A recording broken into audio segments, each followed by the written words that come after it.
Hmm.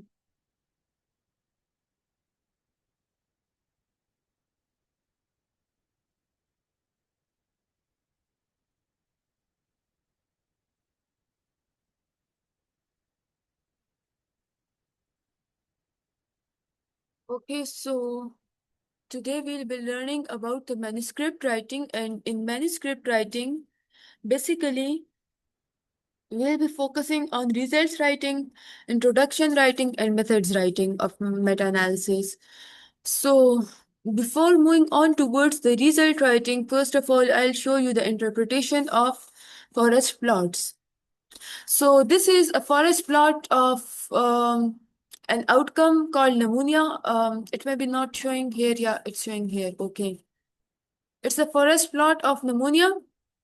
And basically, it's an outcome of left and right thoracic approach in the treatment of esophageal cancer, right? So means that this right side is my intervention group and this left side is my control group. Now, how can I say this outcome is significant or non-significant? Like pneumonia is significant or not? So for this, basically, we look for three things. First of all, we look for this p-value, not this one, this lower p-value. If this lower p-value is less than 0.05, it means that the outcome is significant. Okay, now we determine that outcome is significant. Is the outcome significantly decreased or increased in the intervention group? So for this purpose, we look to this either the risk ratio or in the mean difference. For example, this is a forest plot of risk ratio now. So I got from this p-value that, okay, the outcome is significant. Now from these three values, I'll determine if the outcome is increased or decreased in the intervention group. So for the risk ratio, if these values, like the risk ratio value and this 95% confidence interval, this is the lower limit of 95% confidence interval, and this is the upper limit of 95% confidence interval. If all these three values are either equal to 1 or greater than 1, it means that the outcome is significant, but it is increased in the intervention group. Or if these values are less than 1, but the thing is, all the three values must be then either greater than 1 or less than 1. So if all these three values in terms of risk ratio, odds ratio, or hazards ratio are less than 1, it means that the outcome is decreased in the intervention group. So we can from these three values, basically we can interpret two things. We can also interpret the significance or non-significance of the outcome. If the outcome is non-significant, so either of the three values shall be either less than 1 or like greater than 1, means the values won't be uniform. For significance, the thing is that the values shall either be all the three values shall be greater than 1 or all the three values shall be lower than 1. In that case, the outcome is significant. And also, then we can determine that if the outcome is significant, then it is decreased in the intervention group or increased. So, for decreased, it shall be less than 1, and for increased, it shall be greater than 1. So, significant we can determine either from these three values and from this 0.01, sorry, the p value. But this p value only tells us either it is significant or non significant. It doesn't tell whether the outcome is then significantly increased or decreased in the intervention group. If this p-value is greater than 0.05, this p-value, then it means that the outcome is non-significant between the two groups. Mean, for example, if I talk about pneumonia, then I'd say that this outcome is significantly increased in the right thoracic approach. Because from this, I am saying that all the values are greater than 1. It means that it is significant. Okay, but it is significantly increased in the intervention group.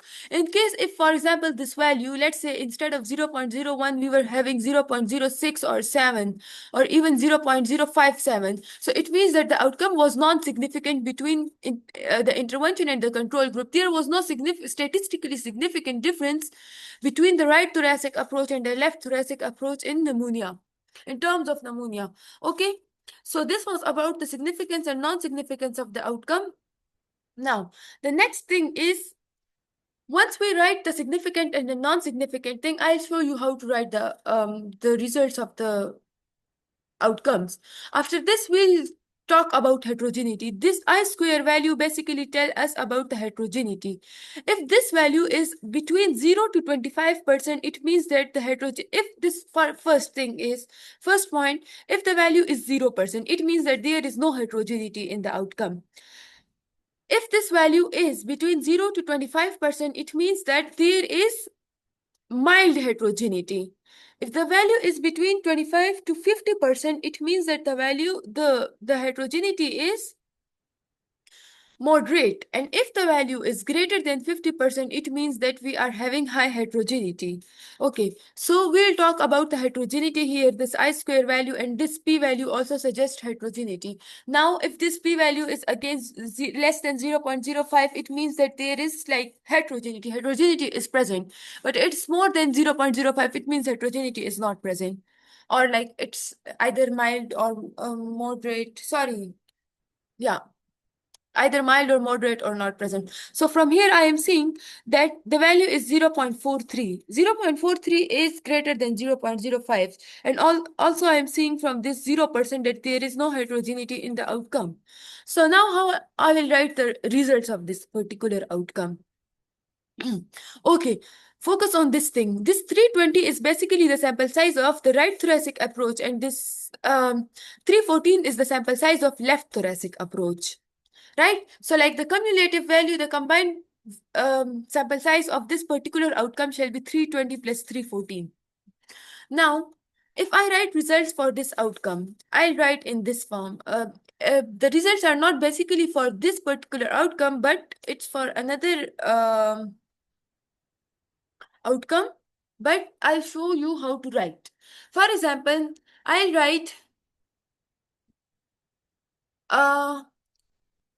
before I explained that outcomes can be of two types. Either like we divide outcomes on basis of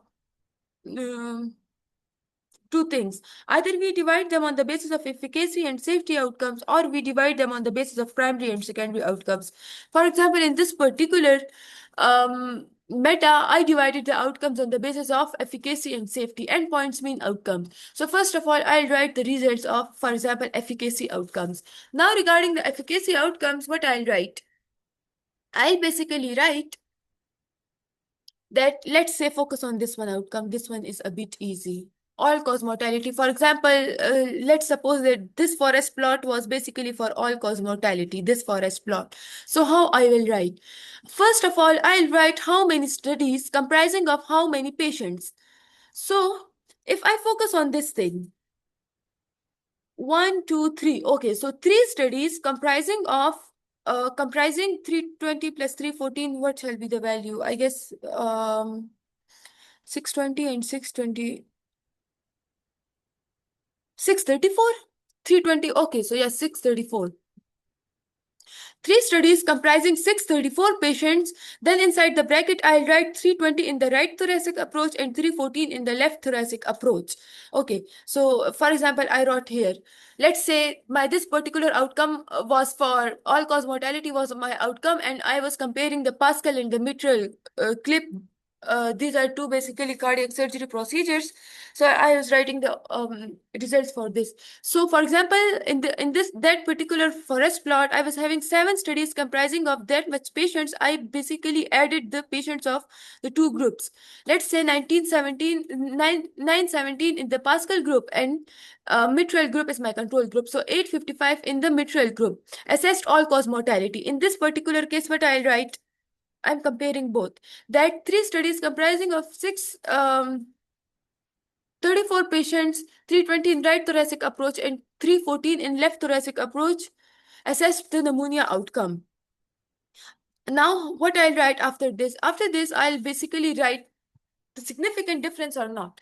Now, in this thing, this analysis revealed no significant difference in mortality between the Pascal and the mitral group, mitral devices. And I'll write in exact this form, the risk ratio thing. First of all, like there is these 3 values, the risk ratio and the upper limit and lower limit of 95% confidence interval, and then the p-value. Okay, so basically you can see from this that the p-value is greater than 0.05, and also if I see from this, so this is 0.96, this is 0.65, and this is 1.42, means that the values are not uniform. Some are less than 1, some are greater than 1. So it means that the outcome is non-significant. So I'll write that the analysis revealed no significant difference in mortality between the Pascal and the Midfield group. Now, once I write about the significance, what I'll write after that, I'll discuss the heterogeneity. Let's say in this particular outcome, the heterogeneity is 0%, and the p-value I'm seeing that it is 0.68. So I'll write that no substantial heterogeneity was observed, and I'll write exactly in this form. Bracket I square is equal to 0.0% and p 0.6, indicating high consistency across the studies. You will add some of these words, like you will write results in a way that there is coherence in the results, that the reader isn't bored by writing your results. So like you have to make a consistency, a flow in your results. For example, in this I instead of like writing, let's say suppose I just wrote that no substantial heterogeneity was observed. Now, this thing is like something not interesting, or you can say a bit dull. So, if I wrote no substantial heterogeneity was observed, indicating high consistency across the study, so like I made the outcome, basically, I made my writing a bit attractive. So, you have to like use such kind of words. Now, for example, if I'm writing for this, now in one go, I'll explain this thing. 3 studies comprising 634 patients assessed pneumonia. The pooled analysis revealed statistically significant difference between the two groups, with pneumonia increasing in the right thoracic approach. And I'll write in bracket risk ratio is equal to 1.74, 95% confidence interval, 1.14, 2.266. After this, and p-value, this one, 0.05. After this, I write no substantial heterogeneity was observed across the studies, thus indicating a high consistency. And I'll write I square is equal to 0% and p is equal to 0.43%. The values shall be exactly written in this form. See? For the statistically significant difference, we'll write in this form. In this form, risk ratio is equal to this, then 95% confidence interval, then this colon, this in bracket, the upper limit and lower limit of the confidence intervals, and then the p-value. For heterogeneity, we'll write in this form. Okay, once this is done, this was basically for risk ratio, odds ratio, and hazards ratio thing. The risk ratio, odds ratio, and hazard ratio we basically do for the dichotomous outcomes. Now, for the continuous outcomes, we basically you people would have learned in the analysis, we basically assess the mean difference. Now, how I write the results for mean difference? For mean difference, let's say I'm opening this one graph.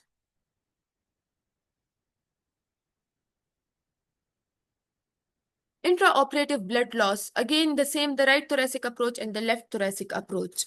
Now, in this, basically, the things are exact the same as the risk ratio, odds ratio, or hazards ratio. Risk ratio, odds ratio, hazard ratio are basically written here. For example, the way mean difference is written here. But there is only one difference. Okay, doing from start, first of all, we'll basically see the significance and non-significance from this particular p-value. This p-value is less than 0.05. It means that, okay, intraoperative blood loss is significant. But now I don't know. This significant means that is there any difference between the two groups in terms of this particular outcome or not? Once we determine the significance of outcome, then we shall say, is the outcome now increasing or decreasing in the intervention group? Or in other words, for example, if the outcome is decreasing in the intervention group, so it shall vice versa increase in the control group. Or if outcome is increasing in the intervention group, then it shall decrease in the control group. So like it's vice versa. I think that's why I'm mostly stressing on the intervention thing, but you people can take the control too. Okay, so I talked about the p-value. Now I have to say if the p-value increased or decreased in the intervention group.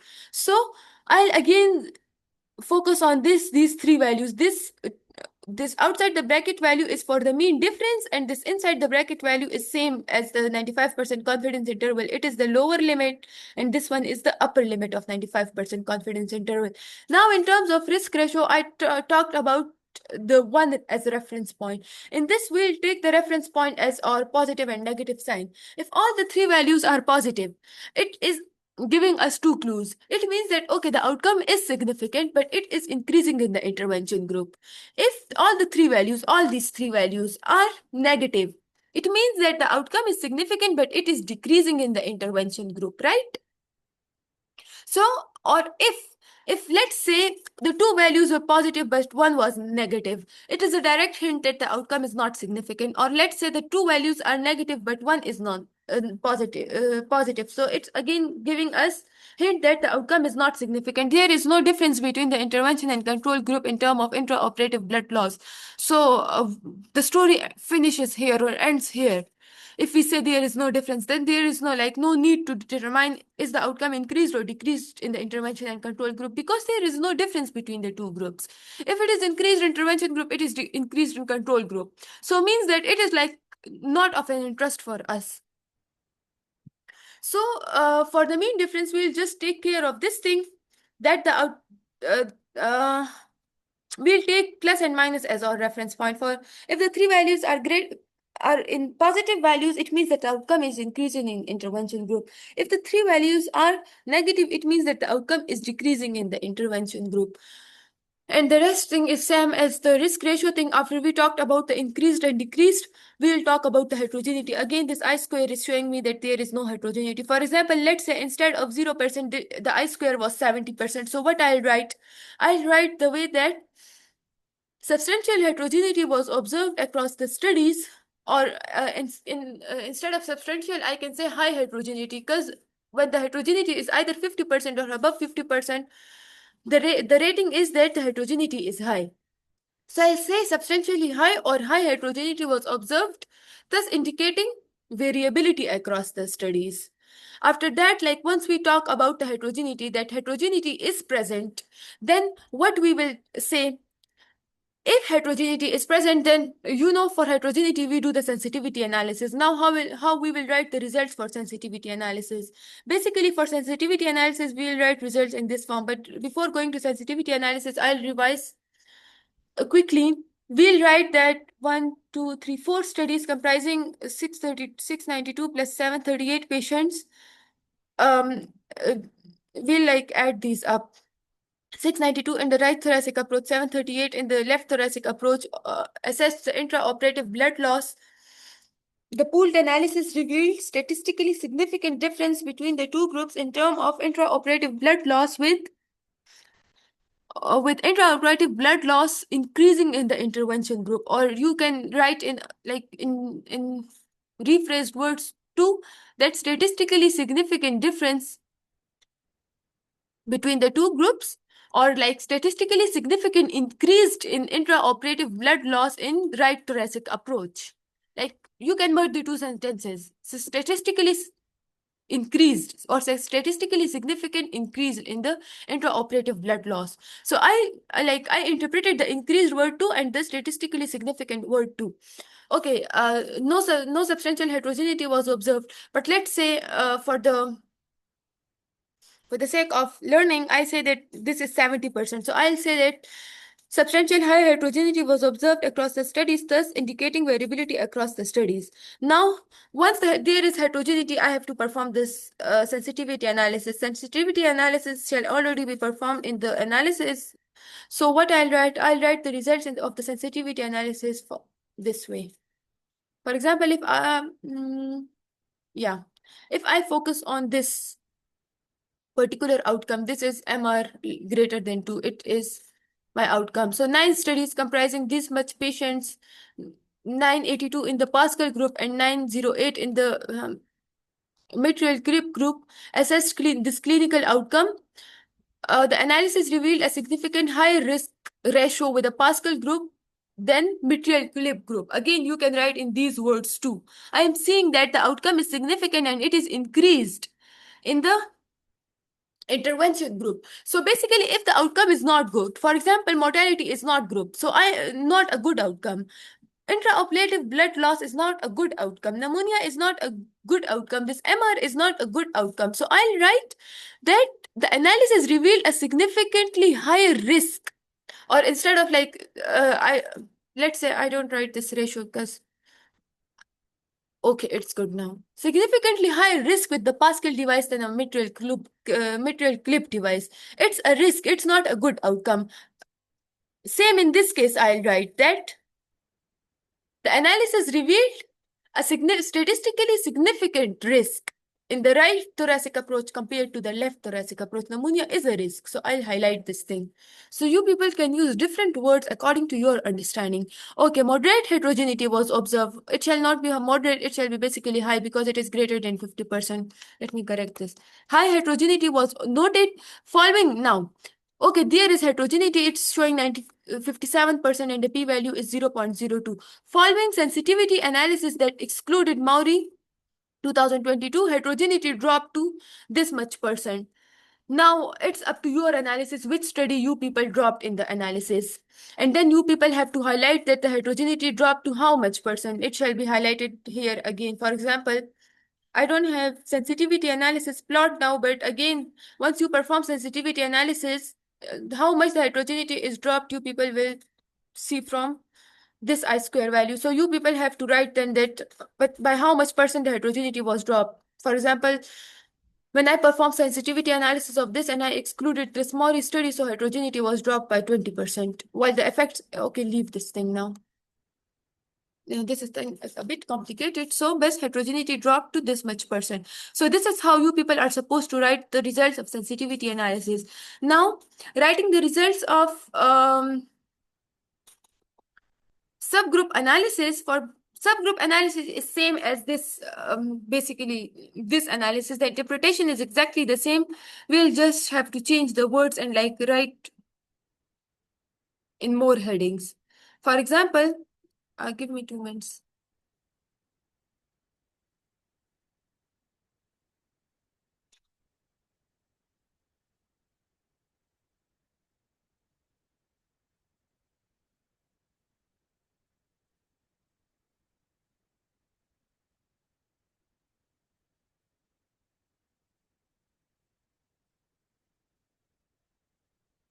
Okay. So for example, if I am writing the sensitivity analysis of, sorry, the subgroup analysis of a particular outcome. So let's say that 90 days mortality is outcome. So yeah, I'll write exactly the same thing that 11 studies comprising this much patient, this much, for example, conservative oxygen is my intervention group and liberal oxygen group is my control group. Assess 90 days mortality. The pooled analysis between the conservative and the liberal oxygen group revealed no statistically significant difference. See, the p-value is greater than 0.05. High heterogeneity was observed. Now they have made one mistake. They haven't written the I-square value. Following sensitivity analysis and omitting that particular study, the heterogeneity was dropped to this much percent. Now, for example, I performed subgroup analysis of this 90 days mortality. So how I will write? Exactly, I'll open the subgroup plot of a particular outcome, let's say the 90 days mortality, and I'll write subgroup analysis by which, like, on which basis I did subgroup analysis. For example, I did subgroup analysis by actual basically partial pressure of oxygen. So I'll write subgroup analysis by actual partial pressure of oxygen, or this part, let's say this on this basis I did subgroup analysis. So I'll write subgroup analysis by actual partial pressure of oxygen in partial pressure oxygen greater than or equal to 80 mm of Hg. Till that, when I write this subgroup analysis on this basis, again I'll write the same thing. I'll explain that subgroup plot. How much studies comprising of how many patients assess that particular outcome, statistically significant difference was observed or not. If it was observed, it was increased or decreased in the intervention group. Then I'll write the sensitivity is the heterogeneity thing. If there was heterogeneity, then I'll write the sensitivity analysis. Okay, so basically for this 90-day mortality, I did subgrouping on the basis of PaO2. I did subgrouping on the basis of P/F ratio. And yeah, I did subgrouping on the basis of mixed ICU setting. Like I assessed 90-day mortality according to these particular things. So I did subgrouping on these basis. So I'll write the results on these. Subgroup analysis results is exactly the same as the main results writing. I'll just write subgroup analysis based on this thing, and I'll explain that subgroup analysis plot. For example, I explained this plot. Now, again, if I am saying that subgroup analysis on the basis of a mixed ICU setting, I'll do exactly the same study thing. How many studies assess this particular outcome? Was this statistically significant difference or not? Was there heterogeneity or not in this particular subgroup? Um, yeah. Now, I am saying that in the mixed ICU setting, they did further subgrouping in the medical ICU and the surgical ICU thing. So, like, what I basically want to say that you just have to write that particular subgroup, open the forest plot of particular subgroup, and write results exactly the same the way I explained before. But you will just write subgroup on the basis of what? For example, if I am assessing pneumonia outcome, let's say I divided pneumonia on the basis of, like, I did subgrouping on the basis of patients. First of all, I analyze pneumonia in overall patient population. Then I assess pneumonia in, let's say, older patient population. Then I assess pneumonia in younger patient population, and then I assess pneumonia in the children's. So if I write its result, first of all, I'll write its cumulative results for the whole patient population. Then I come to the older, like, subgrouping on the basis of older patient population. I'll open its forest plot and write the results. After that, I'll open the forest plots of the children and I'll write its results. After that, I'll open the forest plots of the adults and I'll write its result. I'll just say subgrouping on the basis of children, adults, and older patient population. The rest thing is the same. So this was all about the results.